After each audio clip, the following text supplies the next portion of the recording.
كاين حاجه تكسر المراه، وما هيش الضرب، وما هيش الفقر، وما هيش حتى الخيانه وحدها. الحاجه اللي تقتلها ببطء هي كي تعيش مع راجل وهو حاضر بجسمه، غايب بقلبه، بارد بكلامه، وقاسي بسكوته.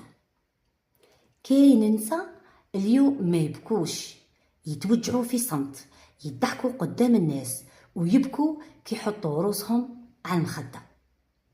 السلام عليكم الحباب، كي راكم؟ ان شاء الله راكم كامل بخير وبصحه جيده يا رب، ومرحبا بكم في فيديو جديد. ما تنساونيش بالاشتراك في القناه واللايك الفيديو والمشاركه مع الاصدقاء والاحباب.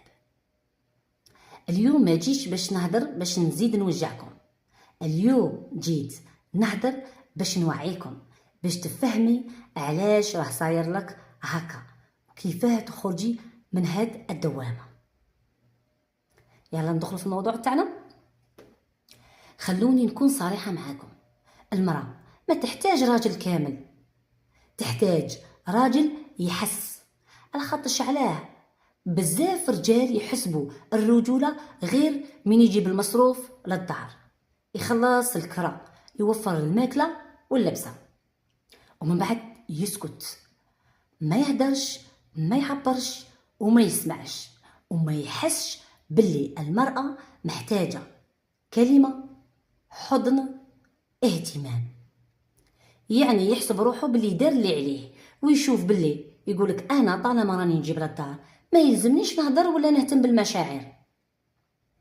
والحقيقة المرأة ما تحتاج راجل ساكت، تحتاج راجل حاضر بقلبه قبل جيبه. كي تولي تهضري وما يسمعش، تشكي وما يهموش، تبكي ويقولك راكي تبالغي، هنا راه كسرك. خاش هذه ماشي مشكله، هنا راه كسرك داخليا، يعني حطمك نفسيا. فهمتوا خواتاتي؟ لو كندخل في الامثله الواقعيه تاعنا، امراه متزوجه راجلها ما خانهاش، بصح ما يسالهاش نهار كيفاش كان، ما قالهاش كلمه طيبه، ما حسش بالتعب تاعها. كي اللي يدخل للدار ما يقولها لا كي عشيتي لا كي صبحتي، شدتي للفطور ديراكتومون، لا سلام لا كلام. ما يسقسيهاش على نهارها كيفات، ما يسقسيش على الاولاد، ما يقولهاش كيفاش حسيتي اليوم، كيفاش جوزتي النهار، كيفاش كلمه طيبه، شكرا، والو. شوفوا صدقوني البنات، يعني واحد الصديقه قالت لي واحد الكلام يعني فريمون اثر فيا. واش قالت لي؟ قالت لي والله نفضل يضربني ونفهم على اللي يهملني وما نفهمش علاش. شتو وين وصلنا؟ شتو وين وصلنا؟ وصلنا لمرحله اسمها الاهمال. يعني هنايا الاهمال راه اقصى من الخيانه، يعني كيما نقولوا هنا راكي مهمله، وصلتي لدرجه الاهمال. والاهمال يؤدي الى الاكتئاب، تحسي روحك يا انت موجوده وانت مش غير موجوده، يعني انت عايشه وميته في نفس الوقت، تتنفسي بدون مشاعر. شتو خواتاتي؟ وكاين اللي تقول لك، يعني واحد صديقه ثاني قالت لي كنت نبرر تصرفاته، نقول بالك راجلي راه مقلق، بالك راه خدام، راه حيان. قالت لك حتى وليت نسيت نفسي. بصح قالت لي نهار اللي فقت، قالت لي فقت كيفاش فقت؟ قالت لي فقت كي وليت ما نحس بوالو، لا فرح لا حزن ولا حتى دموع. يعني هذه اخطر مرحله توصلي لها، هي المرحله تاع البرود العاطفي. صاي هنا ما تولي تحسي بوالو، يعني ما كاش يصرى بيناتكم، ما تولي تحسي بوالو. الفرحه ما توليش عندك، الحزن ما يوليش عندك، حتى البكا ما يوليش عندك، وصلتي لمرحله البرود العاطفي. وكاين اللي تقول لك، وهنايا الراجل شو المبرر تاعو؟ يمشي يقول لك راجل، يقول لك انا ما قصرتش معاها، وفرت لها كلش. بصح ننصح حاجه مهمه، المراه ما تتغداش بالفلوس، تتغدى بالاهتمام، بالامان، الاحساس باللي راهي مهمه. على بالي بلي غادي تناقشوني في لي كومونتير تقولوا لي المال اساسي. اكيد المال اساسي، والمال قوه اكيد، بصح ماشي وحده.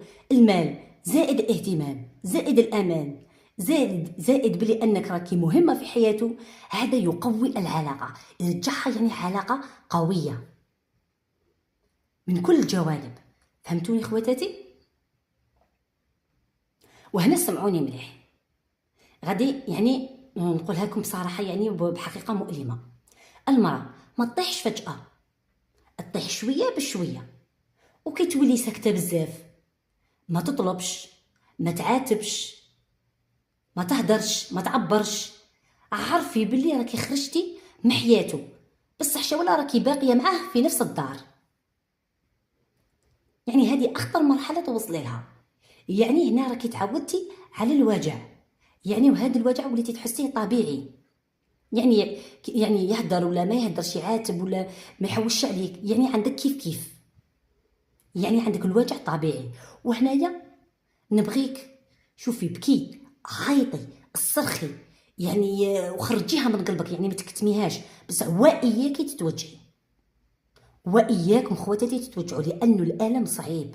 القلب من يتوجع راكي هنايا يعني تحطمتي نفسيا، يعني دمرتي نفسك.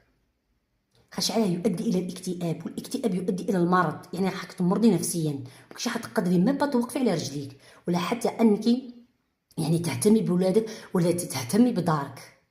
واياكم بنات، واياكم ديروا هاد الغلطه، بكي، عبري، صرخي، يعني بصح ما تتوجعيش، لانه الالم صعيب، الوجع صعيب بزاف. فهمتوا خواتاتي؟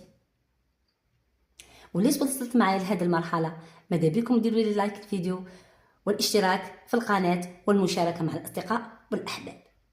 اللي دروك بما ان عرفنا المشاكل والمشكل وراه، دوكا حنعطيكم كيفاش تتعاملي معاه وكيفاش تتعاملي مع هذا الموقف، يعني نعطيكم الحلول مباشره وعمليه.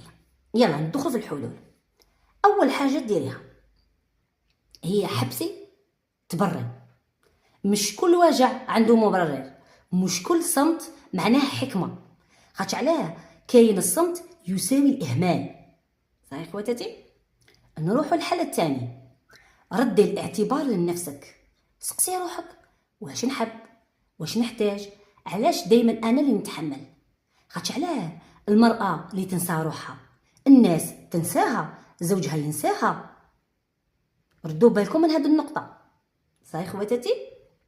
نروح الحل الثالث، هضري بصح بحدود، يعني بحدود.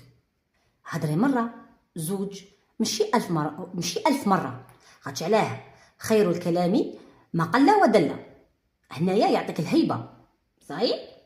خاطش علاه اللي يحبك يفهم من الاول، واللي ما يفهمش ما كانش ناوي اصلا يفهمك.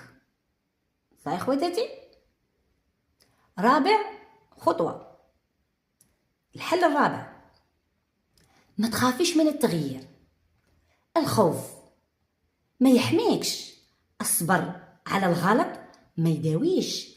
يا تصلحي الوضع يا تتصلحي انت. الخوف عمره ولا حمى المرأة، لازم تتغيري انتيا. كي تتغيري انتيا وترجعي لنفسك وتكوني صديقة نفسك، تما راكي تصلحي في الوضع تاعك. صحيح خواتاتي؟ كانت هذه اخر خطوة واخر يعني مرحلة في الحلول. خلوني نقولها لكم بصدق، المرأة ما تتحطمش كي يروحوا الناس، تتحطم كي تبقى مع ناس ما تشوفهاش. نعاودها لكم خواتاتي، المرأة ما تتحطمش كي يروحوا الناس، تتحطم كي تبقى مع ناس ما تشوفهاش. وإلا راكي موجوعة اليوم، هذا ماشي ضعف منك، هذه إشارة وعي باش تتوعاي. وما كان حتى وحدة تستاهل تضيع روحها باش تبقى معاه. صحيح خواتاتي؟ قيمتك ما تتقاسش بقد شحال تصبري، تتقاس بقد شحال احترمتي روحك. قيمتك ما تتقاسش بقد شحال صبرتي، قيمتك تتقاس بقد شحال احترمتي روحك. ان شاء الله تكونوا استفدتوا من هذا الفيديو، وصلنا لنهايته. وان شاء الله ما تنسونيش بالاشتراك في القناه واللايك الفيديو والمشاركه مع الاصدقاء والاحباب. ونقولكم بسلامه في فيديو مقبل ان شاء الله. سلام.